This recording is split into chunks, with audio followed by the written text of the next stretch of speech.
जैसे घर से बाहर निकले, मुन्नू दे मेरी ये चपड़ी। सारी भाषा बदल। जीवन में जो बोलते हैं उसको मान भी लो। माता पिता तुम मेरे शरण पड़ू मैं किसकी, कन्या रिश्तेदार सुझिए और बैठी करे। अभी बोल देंगे आप भाई कल ही आए। अभी यहाँ पर बैठे बैठे और कोई दूर से रिश्तेदार आपका मिल जाए तो सारी कथा बोल उसी समय। इस आरती में क्या क्या बोला गया है वो क्या वो सब हम मानते हैं, एक भी बात नहीं मानते। कहते हैं महाराज कि एक तो पहली बात है झूठ बोलना ही नहीं चाहिए। फिर भी महाराज प्राणी है, जाने अनजाने में झूठ बोल, मंदिर में झूठ नहीं बोली, भगवान के पास जाकर झूठ नहीं बोली, परंतु यहाँ पर आकर सबसे ज्यादा झूठ बोलते हैं। इतना संसार में झूठ नहीं बोलते, इतना यहाँ पर बोलते हैं। अभी मैं परसों की कल की कथा सुन लूं आपसे, किसका पुत्र कौन था, तो सब चुप हो जाएंगे।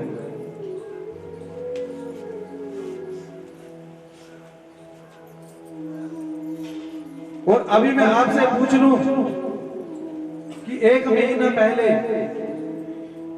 आपका जो रिश्तेदार आया था और वो आपको कौन सी गाली देकर गया था, तो आपको एक एक बात याद होगी। इन्हें गलाया था पैंजी, इन्हें नहीं, इन्हें गलाया था पैंजी। फिर भी पड़ता पानी की नहीं, इन्हें ना जी ना, मैं जो टंगे सोचना, मैं बिल्कुल टंगा सुने जागराया। मैं कोई भूली, मैं याद रख के टाइम होने पर 10 की दिखाऊंगा, समय आने पर किसे दिखाऊंगा। जो समय आप कहते हैं कि समय आने पर बताऊंगी, अगर उसी बात को आप कहते हैं कि समय आने पर नहीं, आज से भगवान की भक्ति करेंगे तो कल्याण ना हो जाए। संसार की बात महाराज, अगर अभी मैं आपको एक कोई हंसी की बात सुना दूं, चटकुला सुना दूं कोई अच्छा सा, और आप जोर जोर से हंस पड़े। एक बार के लिए सुना दी आप हंस पड़े, और वही दूसरी बार सुना दूं फिर हंसोगे आप, थोड़ी सी हंसी कम हो जाएगी। तीसरी बार सुना दूं फिर आप बोले पंडित जी क्या बार बार की बात सुना रहे हैं, हंसोगे आप। एक बार से ज्यादा हम हंस नहीं सकते। तो जीवन में जो घटना महाराज पहले हो चुकी है, जब जब आपको वो घटना याद आती है तो दुख आपके अंदर काहे आ जाता है। आज से आप 10 वर्ष पहले बीती हुई बात को भी याद करेंगे तो दुखी हो जाएंगे कि तीस जमाने इन्हें कितने हाँ ये हताड़े थे इन पर दिखी करी जाएगा बड़ा बार आज भी है। तो 4 दिन पहले भगवान की जो बात थी वो सारी गोल। जब एक हंसी की बात आपको ज्यादा देर हंसा नहीं सकती, तो महाराज जो पुराना दुख आपको बार बार कैसे दुखी कर देता है, पुरानी बातें आपको कैसे दुखी कर देती हैं, कभी विचार किया। जो बीत गया महाराज वो बीत गया, क्या सोच तरे पागल मनवा, जो बीत गया सो बीत गया। जो बीत चुका है महाराज वो बीत गया, वो आपको याद, आपका याद करने पर वो वापस नहीं आएगा। क्या आ जाएगा?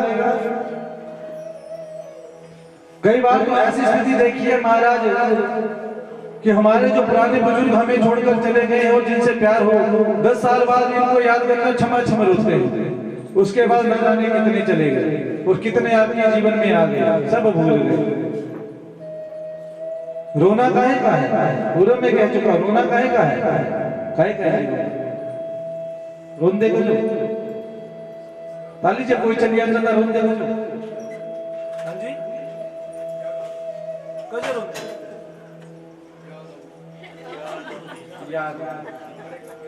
याद तार होते है ना जी, ताई तार होता है, कुछ याद नहीं आती, क्या याद होता जेड़ा जे रोंदा जिसकी गल्ला भी सुन ले किया रोंदा, आई वो चला गया बन जो छब्बी मतलब साथ चाहता था वो, सारी जिम्मेवारियां मेरे से बस भाई जाने चली जाए, अर्थात वो जिम्मेवारी जो वो ढो रहा था वो मैं ढोऊंगी। जो रोना रोता है क्यों, काहे का रोना, सिर्फ अपना स्वार्थ का, कि जब तक वो थे तो मैं सुखी था, अब वो चले गए तो सारी जिम्मेवारी मेरे सर पर, अब मैं बनूंगी। क्या किसी बात के लिए और किसी बात के लिए किसी का रोना है क्या? आप अखबार खोलते हो, प्रातःकालीन न्यूज देखते हो, अखबार तो छोड़ो, अखबार का जमाना चला गया। टीवी लगाया, न्यूज देखी आपने, बेंगलोर में गाड़ी पलटी, 5 लोगों की मौत, दुख हुआ आपको? हुआ दुख? आपकी आंखों से आंसू आए आंसू? नहीं आए। क्यों? क्योंकि उन 5 लोगों से आपको कोई मतलब नहीं। वो जिए मरे आपको क्या मतलब? आपके किसी काम के थे वो? उन 5 में से पता लग जाए कि एक उनमें से जो था वो हमें 10,000 देने वाला था, क्योंकि उससे हमने पैसे लेने थे, वो भी चला गया। फिर देखो अब पीता चलिए 10,000। रोना काहे का है? किस बात का रोना है? रोना केवल और केवल अपने स्वार्थ का है। इसलिए कहते हैं कि जीवन में जब कष्ट हो, किसी भी प्रकार का जीवन में कष्ट हो, तो एक ही शरण में जाओ, भगवान की शरण में। और जब हमारे जीवन में कष्ट आता है तो हम किसकी तरफ भागते हैं? रिश्तेदारों की तरफ। पापी मुझे कष्ट है, दिन की जा के पापी बड़े बारी दुखी हूं, सर मुझे ये बड़े बारी तंग करा दे, सॉरी ये मेरे बड़े बारी तंग करा दे। पापी ये क्या करना तुझे? एक बात बताऊं महाराज, कि दुख में दुखी होने वाले तो आपको मिल जाएंगे, कि उनके घर में दुख है, चलो हम भी दिखा दे दुख थोड़ा सा। दुख में दुखी होने वाले तो मिल जाएंगे महाराज, लेकिन जीवन में आप सुखी हैं और उस समय आपके साथ खड़ा रहना बड़ा मुश्किल है। सुख में कोई साथ नहीं देता, मन से, तन से तो दिखाएंगे हाँ नहीं, क्योंकि पता है स्वार्थी है, 10 लाख रुपए इनके पास हर वक्त पड़े रहते हैं। जब प्यार लड़ाएंगे तो जब मांगे तो मिल जाएगा, अंदर से जलन भी होगी, इनके पास 10,000 क्यों पड़े रहते हैं, हमारे पास क्यों नहीं हुआ? हृदय के साथ महाराज सुख में आपके साथ खड़ा होने वाला कोई नहीं है, केवल और केवल स्वार्थ। इसलिए कहते हैं कि अपने दुख जो है वो भी भगवान से बताओ, और सुख जो है वो भी भगवान से बताओ। संसार के लोगों से आसान किया करना, बोले शंकर भगवान। संसार के लोगों से आसान किया करना, संसार के लोगों से आसान किया करना। जब कोई न हो अपना, राधे श्याम कहा करना। जब कोई न हो अपना,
जब कोई न हो अपना, सिया राम कहा करना।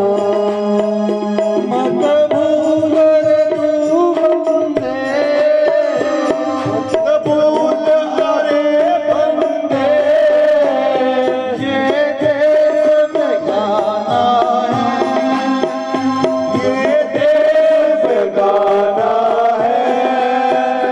मत भूल कर तू बंदे, ये देश बेगाना है।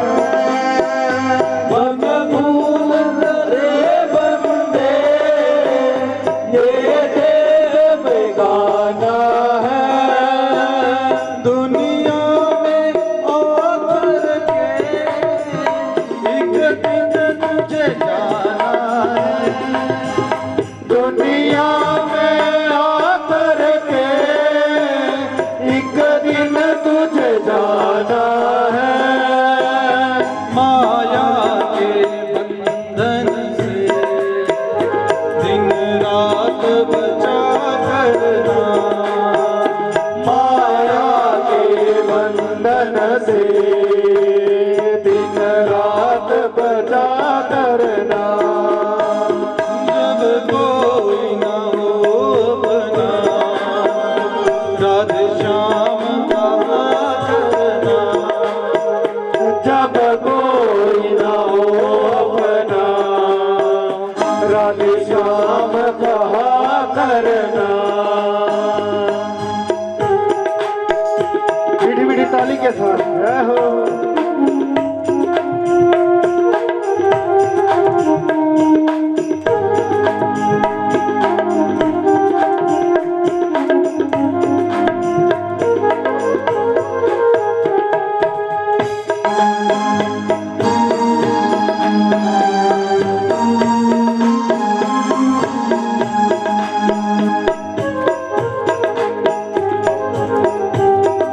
भाव के साथ ताली बजाते हैं। द्रौपदी ने पुकारा था, ने पुकारा था, प्रभु भी बेचैन हुए। प्रभु भी बेचैन हुए।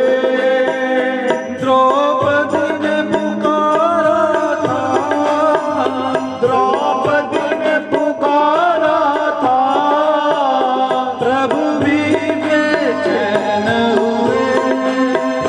प्रभु भी बेचैन हुए।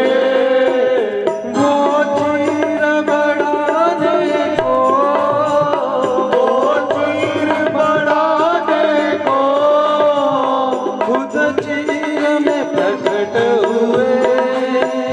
खुद चीर में प्रकट हुए। वही राज बचाएंगे, वही राज बचाएंगे। बस ध्यान किया करना। कोई न हो अपना, राधे श्याम कहा करना। संसार के लोगों से आसान किया करना।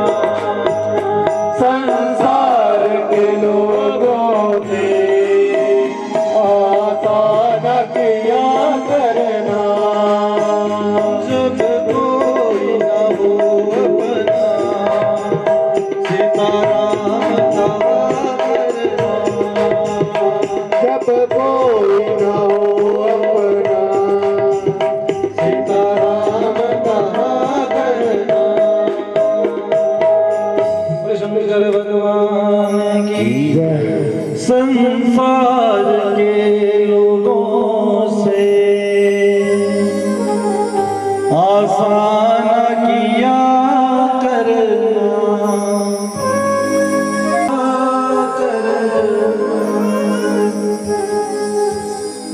जीवन है महाराज, जीवन है, इसमें सुख भी है दुख भी है।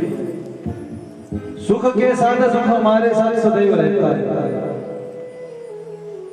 हमारी मनस्थिति ऐसी है, हम चाहते हैं कि हमें सिर्फ सुख सुख मिले, दुख ना मिले।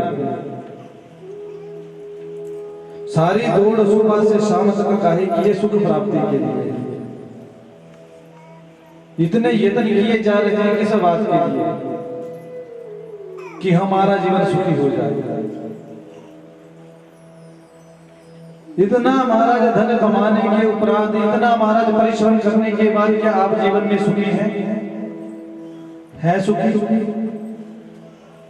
कोई धन दुखी, कोई मन दुखी, कोई धन बिन रहता उदास, थोड़े थोड़े सब दुखी, सुखी कौन सुखी? सुखी राम के दास।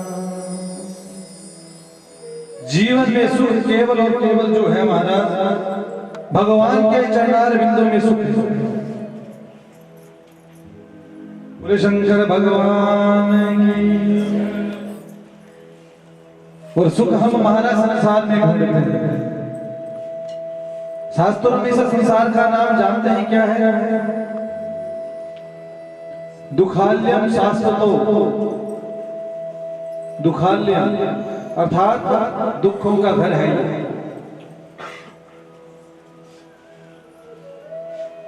जैसे महाराज आप विद्यालय जाते हैं तो विद्यालय का अर्थ क्या है? विद्यालय जाते हैं तो विद्यालय का अर्थ क्या है? विद्या जमा आलिया। पढ़े हैं जी संदीप शेर? पढ़े हैं जी? विद्या जमा आलय अर्थात विद्या का जमा आलय संग्रह है, जहां पर हमें शिक्षा दी जाए, विद्या दी जाए, वो है विद्यालय। और भोजनालय किसे कहते हैं? भोजन जमा आलय अर्थात जहां पर हमें भोजन मिले। जहां पर हमें भोजन मिले वो क्या हुआ? क्या हुआ? भोजनालय। परंतु आप चले जाए भोजनालय और वहां पर आप कहें कि मुझे पढ़ना है, तो क्या भोजनालय में आपको किताबें मिलेंगी? मिलेंगी? हाँ जी या ना जी? हाँ जी? नहीं जी।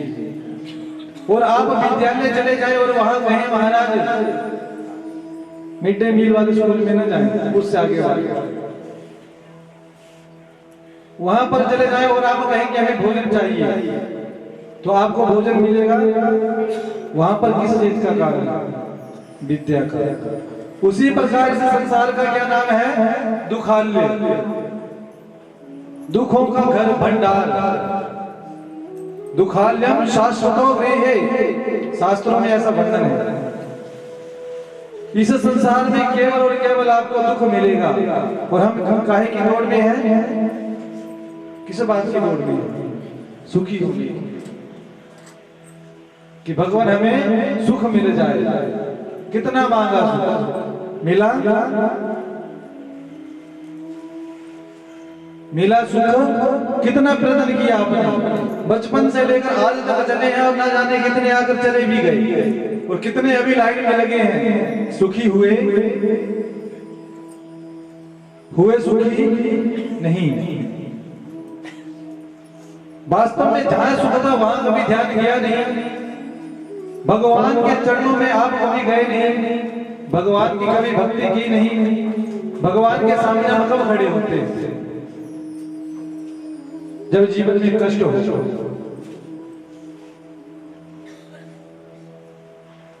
जब जीवन में थोड़ा सा दुख आ गया तब भगवान के सामने जाएंगे कि भगवान अब देख लो। जैसे ही भगवान ने कृपा कर दी, आपके दुख दूर भी कर दिए, तो फिर भगवान को भूल गए। जैसे बच्चों का समय आता है ना तख्ती मार के, चलो वो तो पुरानी बात है। अब जैसे आजकल के बच्चे टेस्ट दे रहे हैं जी, टेस्ट काय नौकरी के लिए टेस्ट दे रहे हैं महाराज। तो क्या बोलते हैं कि भगवान अगर इस बार मेरा टेस्ट क्लियर हो गया, अगर मुझे सरकारी नौकरी, सरकारी सीट मिल गई इतने नंबर से और मेरी स्कॉलरशिप लग गई, तो मैं आपको 501 रुपये चढ़ाऊंगा। क्या चढ़ाऊंगा? 501। इच्छा तो कर दी 501 रुपये। अब धीरे धीरे रिजल्ट आए तो मंदिर की स्पीड और बढ़ी, पढ़ाई कम और मंदिर ज्यादा। भगवान ने कृपा कर दी और आप सिर्फ पास हुए। जो टॉप सोचे थे वो नहीं आए, फिर क्या बोले? भगवान वादा कितने हाथ फर्स्ट होने पास दी, कोई गल नहीं होती। इतना तो मैं पढ़े ही तो 500 कोई चढ़ा इन्हें नमस्कार ने कम चला।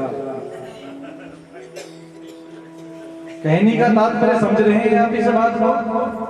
किस उद्देश्य में कह रहा हूं, पल्ले पड़ रही है बात कि जब हम महाराज भगवान से स्वार्थ होता तो खूब बड़ी बड़ी बातें, स्वार्थ सिद्ध हो गया सारी बातें हो गई। दुख में सुमिरन सब करे, सुख में करे ना कोई। सुख में भी जो सुमिरन करे प्यारे, तो दुख कहां से होए। सुख में जब हमारे अनुसार सब कुछ होता है तो हम सोचते हैं हम ही राजा हैं, हमसे बड़ा कोई नहीं। परिस्थिति थोड़ी सी विपरीत हुई, दुख आया जीवन में, तो भगवान क्या एक आपने जीवन में और बात देखी होगी कि जो भगवान की ज्यादा भक्ति करता है वो ज्यादा दुखी रहता है। हाँ जी, ऐसा है। ये शिकायत सदैव हर व्यक्ति को रहती है कि जितना हम पूजा करते हैं ना भगवान को, उतना जो कष्ट दे रहा है।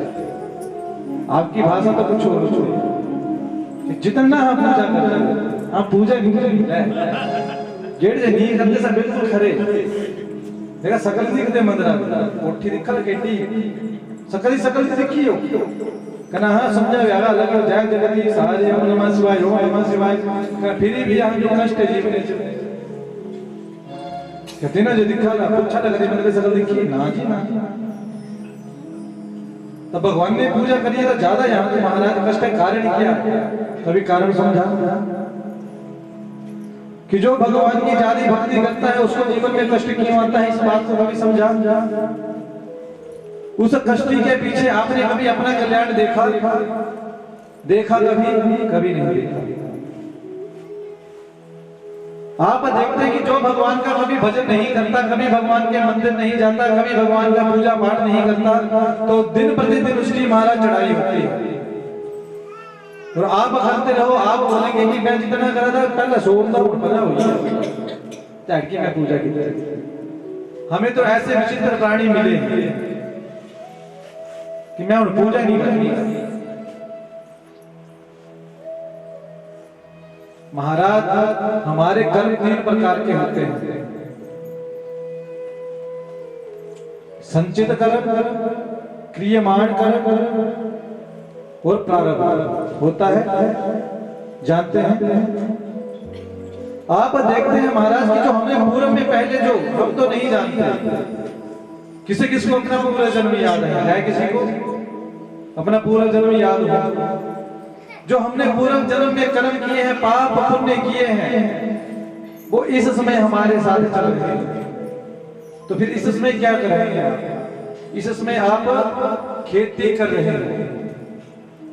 जैसे अभी आपने क्या काटा, मक्के की खेती काटी ना अभी आपने, मक्का की छलियां मक्का और कुछ मक्का कुछ छलियां एक ही चीज होती लग मुझे नहीं जी पता, मैं पूछा एक ही चीज होती लग पहले आपने उसकी क्या की? आप सीधा खेतों में और काटना शुरू कर दिया। कब उनको महाराज बीजा था और कब काटा?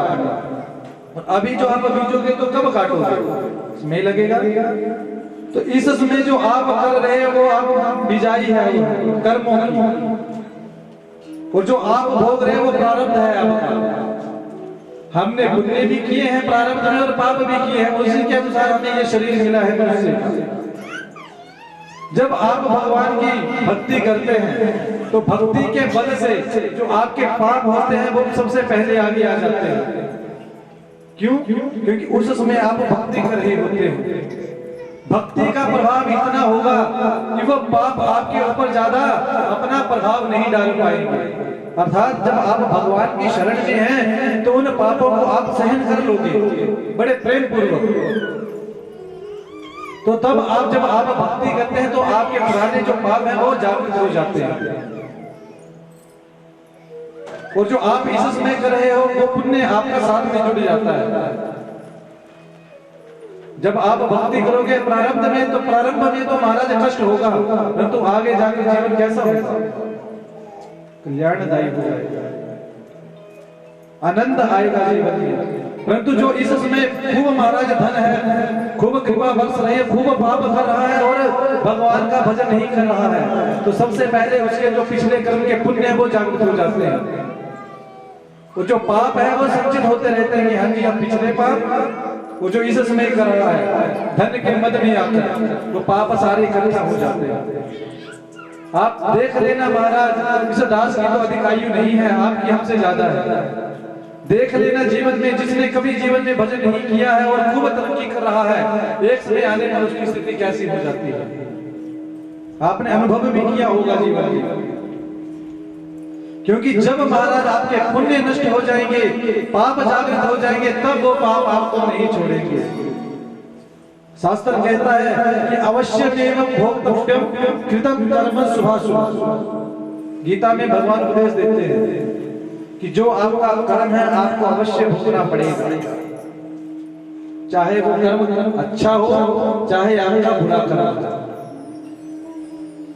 इसलिए कहते हैं सबसे पहले कि अपने कर्मों को सुधारो। जब आपके कर्म अच्छे होंगे तभी आपका कल्याण होगा। बोले शंकर भगवान की हर हर हर हर हर। तो मन को पुनः कथा में लेकर चले, कहाँ छोड़ी थी कथा हमने कि इंद्र महाराज किससे मिलने गए? भोलेनाथ से। रास्ते में कौन मिल गया? हाँ जी, भोलेनाथ ब्राह्मण का रूप धारण करके। वो पीछे वाले बताएंगे, आगे वालों को याद है। अब पीछे वाले जरा कि भगवान ने महाराज किसके ऊपर क्रोध किया? विष्णु भगवान ने किसके ऊपर क्रोध किया? हाँ जी, विष्णु भगवान ने क्रोध किया था ना जी, किया था ना जी। हाँ जी, किया था हाँ जी या ना जी? हाँ जी, नहीं किया था तो किसने किया था? पीछे माता जी बोले थे हाँ जी।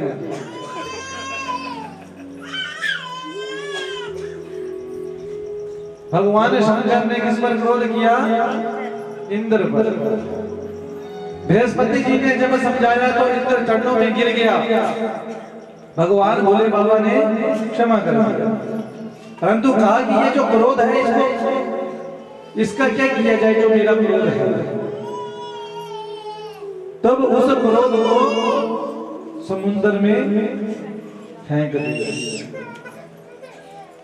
बृहस्पति जी ने उस क्रोध को उठाया और समुद्र में फेंक दिया। अब समुद्र में जैसे ही फेंका तो भगवान के उस क्रोध को समुद्र में महाराज सहन करने योग्य नहीं रहा। समुद्र ने एक मारा जैसे ही लहर ली तो उस क्रोध से एक बालक की उत्पत्ति हो गई। ब्रह्मा जी उस बालक को देखने आए, गोदी में उठाया। समुद्र ने उस बालक को ब्रह्मा जी को दे दिया। ब्रह्मा जी ने जैसे आज उठाया महाराज तो उस बालक ने ब्रह्मा जी का गला पकड़ लिया और जोर से गले को दबाने लगे। बोले शंकर भगवान की। जैसे ही जोर से गला दबाया ब्रह्मा जी की आंखों से पानी निकल गया और सीधा पानी कहाँ गिरा? उस बालक के मुख में। बोले शंकर भगवान की। अथो शिवस्य तत्तेजो बालनेत्र समुद्भवम् क्षिप्तं चलावण्ययुक्तं सद्यो बाला त्वमाद्यते। सहायता। बोले शंकर भगवान की। जैसे ही महाराज को उस बालक ने ब्रह्मा जी की आंखों का जल पिया तो नाम पड़ गया जालंधर। बोलिए जालंधर भगवान की।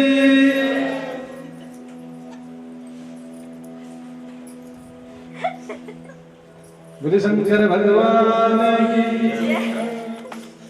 अब देखा स्थिति है आपका ध्यान जमा में? हाँ जी, किस किस का ध्यान है जमा में? एक बार हाथ खड़ा कर दे। शर्म की क्या बात है? हाथ खड़ा करते एक बार जी जिसका महाराज ध्यान है। बस इतने लोग। बोलिए जालंधर भगवान की।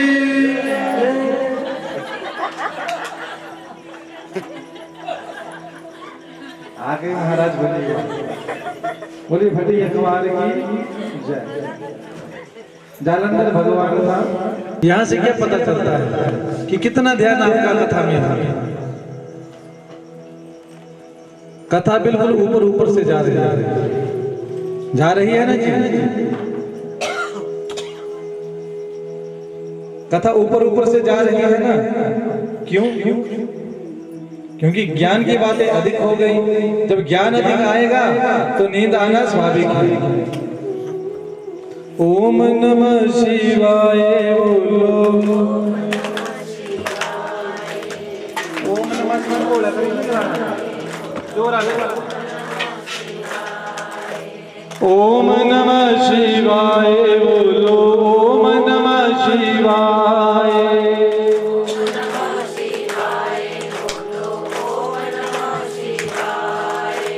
ओम नमः।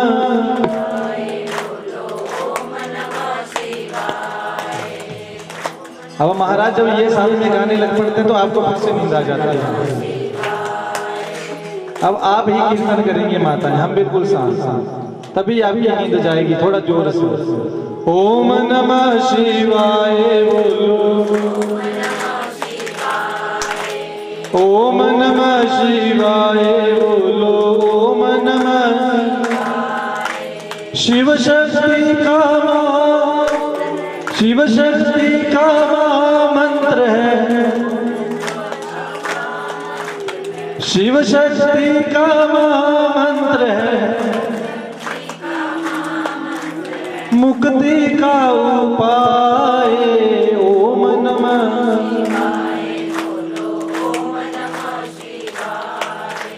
ओम नमः शिवाय बोलो। ओम नमः शिवाय बोलो। ओम नमः शिवाय।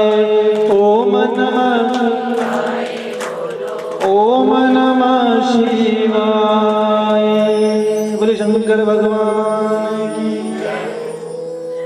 भले कथा आपके ऊपर ऊपर से जाए, परंतु जितनी साधारण विधि से जितना मेरे पास बल था सारा लगा दिया मैंने। इससे साधारण क्या समझाऊं, अब मुझे खुद समझ नहीं आ रहा है। इतना सरल तरीके से समझाने के बाद भी अगर आप कहें कि कथा ऊपर ऊपर से जा रही है तो इससे सरल विधि कौन सी है वो बता दें मुझे, फिर वैसे समझाता हूं। क्योंकि मुख्य उद्देश्य क्या है? कथा आपके पल्ले पल्ले। परंतु फिर भी अगर आपके पल्ले कथा नहीं पड़ रही, अगर आप भगवान का नाम संकीर्तन ही करते हैं जोर से, तब भी आपका कल्याण हो जाएगा। ये पंचाक्षर मंत्र जो है सबसे महाराज सबसे सरल और सबसे शक्तिशाली प्रभावशाली मंत्र है ये। शिवलिंग की जब उत्पत्ति हुई थी किस किसने वो कथा सुनी थी? पूछूंगा नहीं, कुछ ऐसे हाथ खड़ा करते हैं। शिवलिंग उत्पत्ति की कथा किस किसने सुनी थी?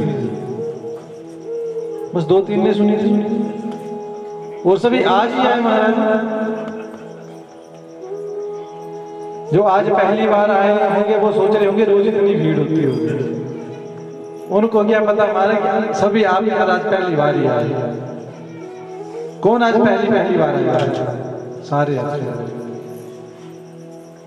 शिवलिंग की महाराज उत्पत्ति की जब कथा हुई थी तो उस समय भगवान ने किस मंत्र को दिया था? ब्रह्मा और विष्णु को। हाँ जी, यही पंचाक्षर मंत्र ओम नमः शिवाय सबसे प्रभावशाली, सबसे शक्तिशाली और शीघ्र हमारा प्रभाव दिखाने वाला ये मंत्र है। कोई अनपढ़ पढ़ा लिखा व्यक्ति, जैसा मर्जी व्यक्ति इस मंत्र को बड़ी आसानी से बोल सकता है। बोले शंकर भगवान की हर हर हर हर हर। जैसे ही महाराज उस बालक की उत्पत्ति हुई तो नाम क्या रख दिया? जालंधर। जिसने जन्म लेते ही गला पकड़ लिया तो असुर प्रवृत्ति का तो था, भगवान के क्रोध से उत्पन्न हुआ था, इसलिए क्या बना? वह दैत्य। अपनी सभा में बैठा हुआ था, एक दिन सोच रहा था, जो राहु और केतु दो जो ग्रह है ना, जिनका भगवान ने सर काटा था, है याद? एक व्यक्ति का सर काट दिया था भगवान ने, फिर दो ग्रह बने उसके, राहु और केतु। है कुछ कथा याद ऐसी सुनी है कभी जीवन में? भागवत जी की कथा है ये, और आप सभी ने भागवत जी की कथाएं खूब सुनी है। तो क्या सुना है? तो अब आज के बाद कभी भी कथा में जाएं कहीं भी,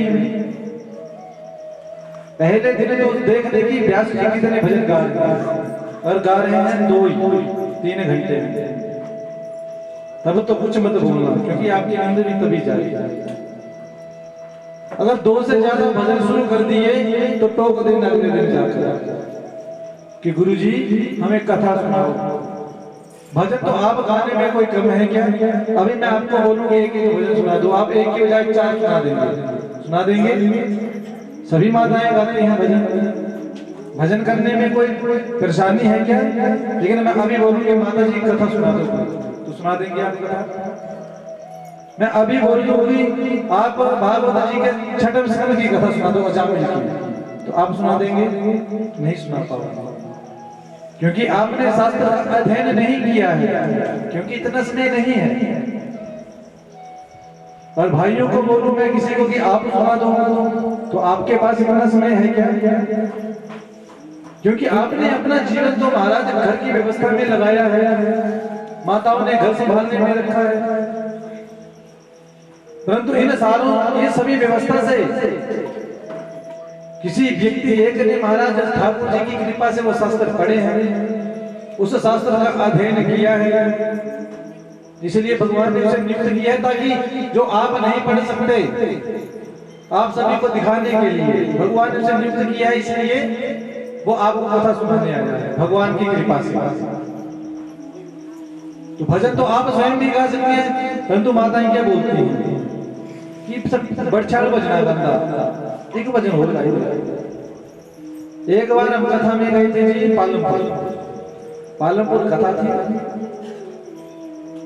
पुरानी परंपरा रही होगी वहां की, मैं तो नहीं जानता, पहली बार हम भी गए, हमारे घर से आगे थोड़ा सा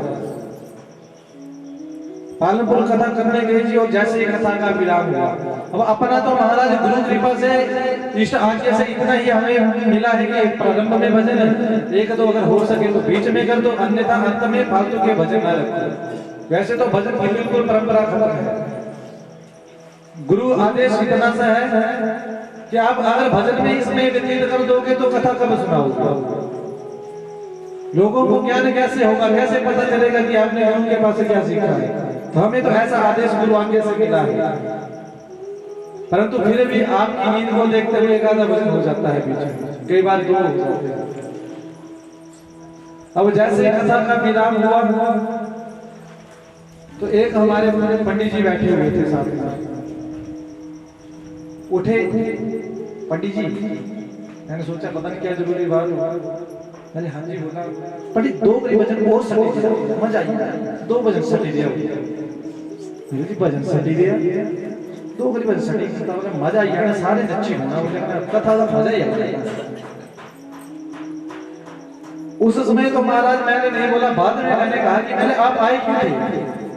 पंडित जी यहाँ देना ही रहते 3 घंटे जाना है, कथा सुननी, नचना नहीं है, हाँ जी क्या मतलब है? ऐसा नहीं है कि ब्राह्मण कथा नहीं जानता है, ब्राह्मण आपको देखकर कथा करता है जो वक्ता होता है। माताओं को पसंद क्या आते हैं? भजन। जो भजन अच्छा सुनाएगा वही प्रवक्ता पक्का है, तो जो कथा सुना दे वह कच्चा है। तो आज आप सभी से महाराज पहली बार मुलाकात है। अब कभी महाराज आप कथा सुनने जाए कहीं भी, किसी भी वक्ता से, मैं नहीं कहता हूं कि मेरे से सुनो, किसी भी वक्ता से जाएं तो पहला आपका एक ही वाक्य होना चाहिए कि हमें कथा सुननी है। एक बार आपके पल्ले नहीं पड़ेगी कथा, क्योंकि भगवान की लीलाएं बड़ी विचित्र हैं। साधारणतः एक बार आपके पल्ले नहीं पड़ेगी, फिर से सुनिए, बार बार सुनिए। जब आप बार बार सुनेंगे, जैसे महाराज आपके सामने किसी तीसरे व्यक्ति की आपके सामने प्रशंसा कर दे, पहले बार तो आप देखिए अच्छा होगा, हमें क्या लगता है जी सबको दूध जाए कभी भिरी लाई अच्छा ये राजी तो भिरी बुरी छट भरे होगा, हमें क्या लगता है त्रिय बंदा है तो भिरी सही गलत लाई जैसा फलाना जैसा बड़बा अच्छा है, बड़बा छेड़ है, बड़बा खड़ा है। तो तुम्हारी क्या इच्छा हुई कि हम निक्की ले आया कौन सा एक बरी औनी ना जी माने चले कि हम निक्की लिए बार बार करने बार चिकला दे है कौन सा है औनी जी माने चले कजो, क्योंकि तुम बार बार सुने तो इससे गुण सुने कि सर एड़ा बंदा बड़ा अच्छा है, एड़ा करता इतना करता ता तुम्हारे मन की इच्छा जागी कि नहीं मिली भी एक बरी। वैसे ही भगवान की कथाएं हैं, बार बार सुनिए, जितनी बार सुनेंगे महाराज फिर आपके अंदर जिज्ञासा आएगी कि वो मुरली वाला होगा कैसा।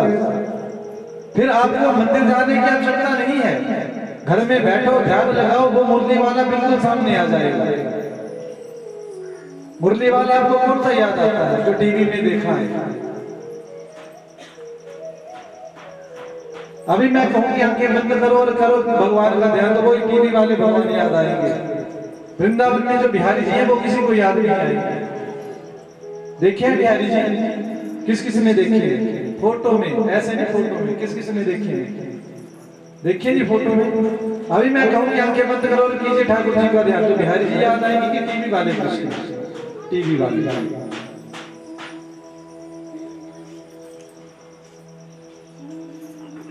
समय है महाराज, समझिए अभी भी समय है। कथा सुनने जाएं तो कथा से प्रेम रखें बस। जिस दिन आपके अंदर कथा के प्रति प्रेम जाग गया तो समझ लीजिए आपने भक्ति में एक कदम रख दिया, हो गया आपका कल्याण। चाहे आप भले संसार से मोह रखो, माया रखो, सबसे जुड़कर रहो, कोई बात नहीं, परंतु जिस दिन आपका प्रेम कथा के साथ हो गया आपका कल्याण हो गया। इसीलिए शास्त्र कहते हैं कि सदा सेव्या कि इस कथा को सदैव सुनना चाहिए। हमारी विडंबना पता क्या है कि अगर आपने एक बार कथा सुन ली और दूसरी जगह फिर से कथा हो तो क्या बोलते हैं? सही था कथा चल रही है, सही नहीं परीक्षित, सही नहीं सुखदेव से श्राप लग गया था, सुनिए वहां क्या सुनना थी? सदा सुना दे श्री कृष्ण बंसी बजाई, गोपियों के कपड़े चोरे, रास गिनते और क्या गिनते। किसी नास्तिक को आप बोलकर देखो कि चलो कथा सुनने, जिसे अभी तक वो कांटा नहीं लगा है भगवान का, तो यही बोलेगा क्या कथा सुना, क्या सुना, सही नहीं सुना दे, मुझे सब कुछ पता है, होना जी सब कुछ होता देगा। समझ लीजिए अभी तक भगवान ने उसे अपनी तरफ खींचा ही नहीं है, खींचना तो दूर, अभी उसके हृदय में भक्ति ने प्रवेश भी नहीं किया है। जब आपको अधिक भजन सुनाए जाएंगे तो आपको लीलाओं के बारे में क्या पता चलेगा। इसलिए सदैव जब कथा में जाएं तो कथा से प्रेम रखें, भजन से ना रखें। भजन कीजिए, सायंकालीन कसमें मिलता है खूब भजन कीजिए, उसमें कथा कोई नहीं सुनता। और यहाँ पर तो महाराज रिवाज है कि सायंकालीन कीर्तन होता ही है, सभी महाराज जो कथा वाचक हैं सभी करते हैं। तो बढ़िया से चकाचक कीर्तन का आनंद शाम को लीजिए, भजन का जब आपकी गाने की इच्छा है तो शाम को गाओ। कथा में आए हो तो केवल और केवल कथा से ही प्रेम रखें। एक बार सुने ना जाने कितनी बार सुने। हमें क्या बोलते हैं कि हाँ जी भागवत करवाएंगे, घर में कथा करवाएंगे जरूर, मंदिर में हम अपने मंदिर में भी कथा कराएंगे। तो ये पिछली बारी भागवत हुई है, सब यहाँ शिव पुराण कराना है। भागवत हुई है, भागवत सुनी लिया शिव पुराण अगली बार यहाँ देवी भागवत कराना, शिव पुराण सुनी लिया। तो कोई पूछे लो शिव पुराण जी क्या सुने,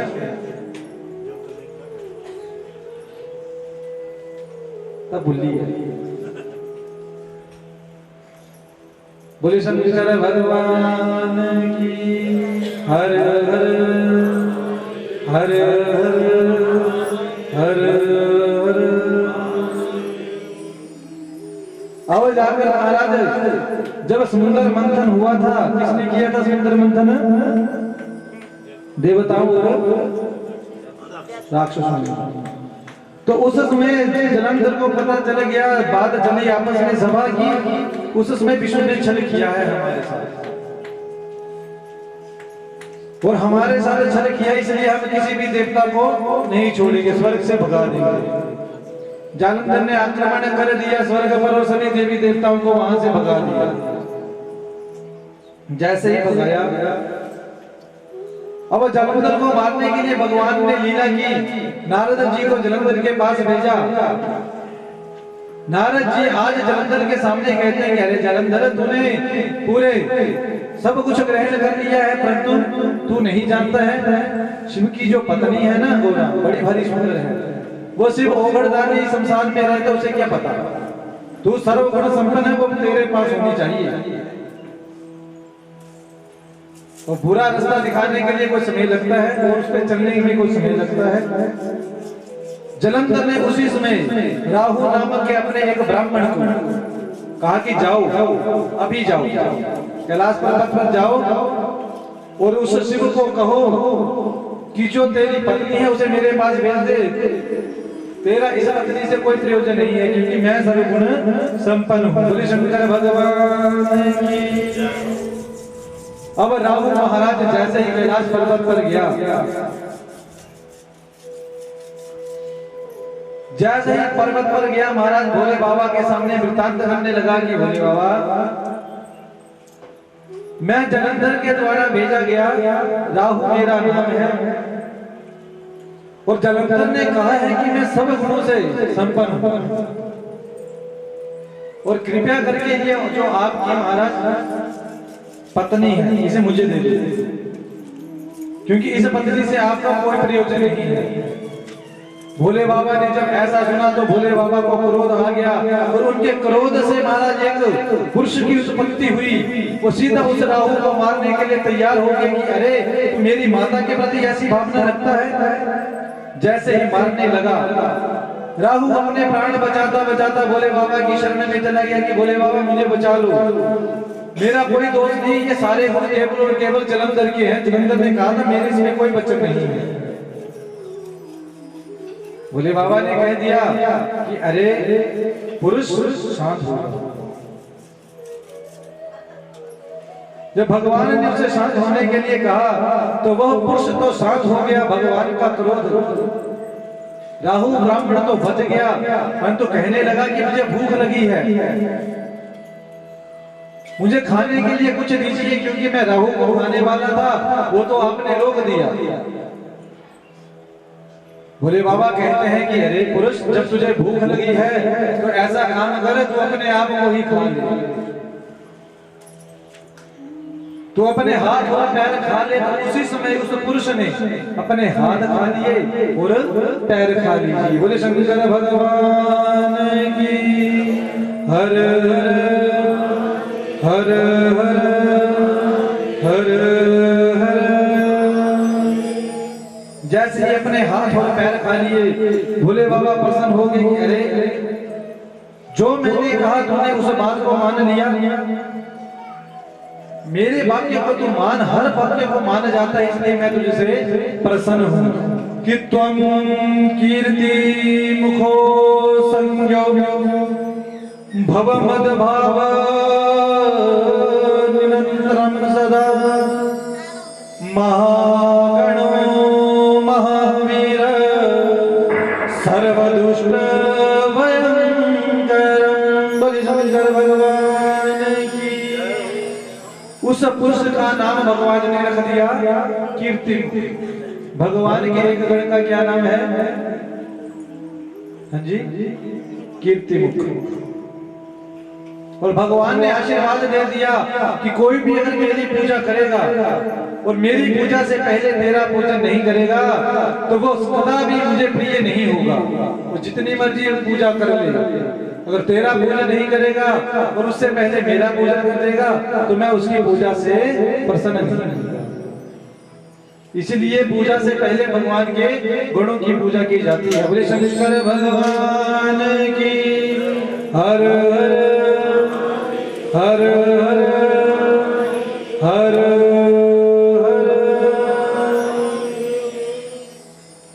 आज जैसे महाराज राहु जो था वो वापिस आ गया, जलंधर को सारा वृत्तांत सुना दिया कि अरे जलंधर, मैं बड़ी मुश्किल से अपनी जान बचाकर आया हूं वहां से। अब मैं तो तेरे किसी वाक्य पर नहीं चलूंगा। तुझे लगता है कि अगर युद्ध करना है सिर्फ से तो खुद चला जा, मैं नहीं जाऊंगा। जालंधर ने कहा कि अगर शिव ने तेरी बात नहीं मानी है तो मैं स्वयं जाता हूं। आज जलंधर भगवान शंकर से युद्ध करने के लिए चल पड़ा। जलंधर की पत्नी का क्या नाम है? वृंदा। काली मां की जो पुत्री है वृंदा जिसका नाम है, बड़ी पतिव्रता है महाराज। युद्ध करने गया भोले बाबा उसके साथ, जलंधर के साथ युद्ध करते हैं, परंतु जलंधर को कुछ नहीं होता है। क्यों? क्योंकि पति का तप, पत्नी का तप जलंधर के साथ था। भोले बाबा ने लीला कर दी, विष्णु भगवान को आदेश दे दिए कि प्रभु कीजिए कुछ। विष्णु भगवान आज वृंदा के सामने गए, वृंदा को कहा कि वृंदा तेरे पतिदेव कहाँ हैं? वृंदा ने कहा कि प्रभु मेरे पतिदेव इस समय शिव के साथ युद्ध करने के लिए बैकुंठ गए हैं। बोले शंकर भगवान की। कहाँ गए हैं? हाँ जी, बैकुंठ, कैलाश पर गए। भगवान इस समय युद्ध करने के लिए, भगवान के साथ युद्ध करने के लिए मेरे पति देव इस वक्त गए हैं। भोले बाबा ने कहा तुझे नहीं पता, उस जलंधर की तो मृत्यु हो चुकी है। भगवान ने माया से महाराज अपने दो बंदरों को उत्पन्न किया, बंदरों को इशारा किया कि माया से कर दो लीला। दो बंदरों ने माया से ही महाराज जलंधर के सर को वहां पर फेंक दिया। भगवान ने कहा देख वृंदा, तेरे पतिदेव का धड़ और सर दोनों अलग है, देखो कैसे पड़े हैं। दोनों को जैसे ही देखा वृंदा घबरा गई। वृंदा रोने लगे कि भगवान मेरे पतिदेव मर गए, अगर आप मुझ पर कृपा करना चाहते हैं तो मेरे पतिदेव को जीवित कर दो। अगर आप मुझसे प्रसन्न हैं तो केवल और केवल मेरे पतिदेव को जीवित कर दो। भगवान ने पुनः माया रची, अदृश्य रूप में जलंधर, उस जलंधर शरीर में स्वयं प्रवेश हो गए। जलंधर कहां पर था? कैलाश पर्वत पर युद्ध कर रहा था। परंतु वृंदा के सामने माया रूपी जलंधर भगवान स्वयं प्रकट हो गए।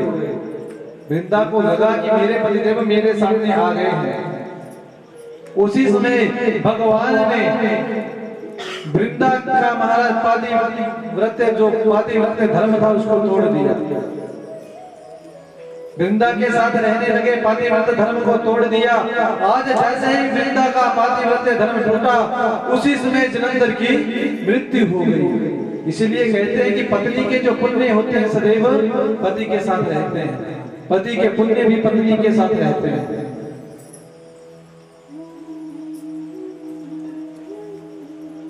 पतिव्रता स्त्री थी, इसलिए महाराज आज जलंधर को कुछ नहीं हुआ। भगवान ने जब पातिव्रत्य धर्म तोड़ दिया, उसी क्षण जलंधर की मृत्यु हो गई। वृंदा को पता चल गया कि यह तो वह नारायण है, इन्होंने मेरे साथ छल किया है। बोले शंकर भगवान की हर हर हर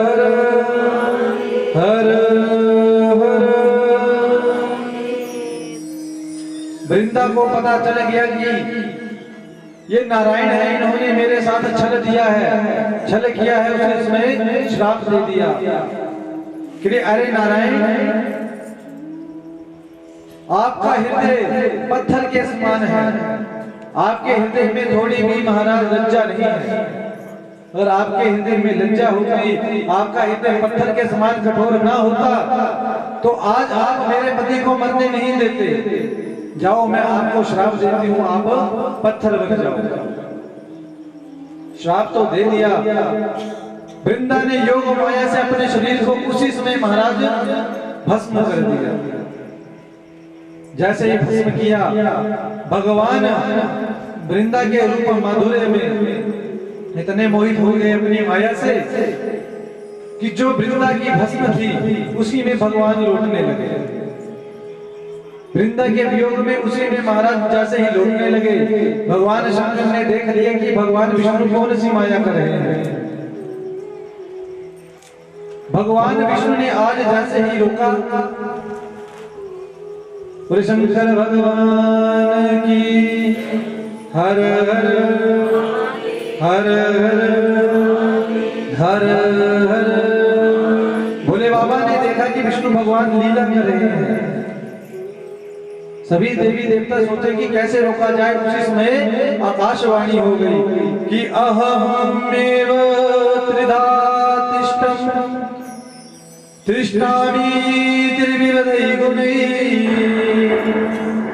गौरी लक्ष्मी सुरा ज्योति रजा सत्व तमो गुणी। बोले शंकर भगवान की। कहा कि इस समय आकाशवाणी ने आदेश दिया कि इस समय 3 देवियां प्रकट होगी, गौरी, लक्ष्मी और सरस्वती। 3 गुण है, सतोगुण, रजोगुण और तमोगुण। इन 3 गुणों से 3 देवियां उत्पन्न होंगी। रजोगुण से गौरी उत्पन्न होगी, सतोगुण से महाराज माता लक्ष्मी प्रकट होगी और तमोगुण से सरस्वती। ये तीनों ही जिस बीज को लगाएंगी उसी बीज के नीचे सदैव भगवान रहेंगे। बोले शंकर भगवान की। अब आकाशवाणी ने तो आदेश दे दिया कि 3 देवियां आएंगी। कथा समझा रही है, पूछूंगा आगे कि क्या सुना रहा है। 3 देवियों को महाराज आकाशवाणी ने आदेश दे दिया कि 3 देवियां प्रकट होंगी। कहां से प्रकट होंगी? कहां से प्रकट होंगी?